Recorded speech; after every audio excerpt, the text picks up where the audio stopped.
Minu esimene kord oli 2012. aastal. Olin toona põhikoolis ja läksin koju, kirjutasin Vikerraadio etteütlust. Hiljem rääkisin perele ja palusin ka neil panna etteütluse teksti kirja. Minu arvates on 2012. aasta tekst nüüd järele mõeldes ilmselt üks kõige huvitavamaid ja paremaid e-ütluse tekste läbi aegade.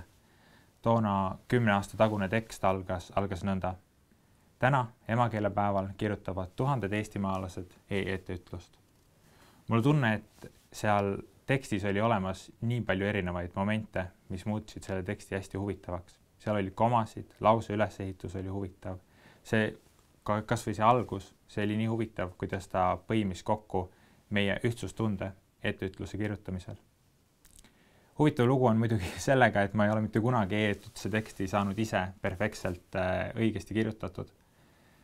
Samas selles peitub ka e-ettütluse teine võlumoment, kus ma iga kord saan õppida, iga kord saan targemaks mõne komakasutuse, mõne lauseehituse, mõne uue sõna osas. Ja kes teab, võib-olla tänavu umbes 10. korda etteütlust kirjutades on minu esimene kord, kui kirjutan perfektse e-etteütluse.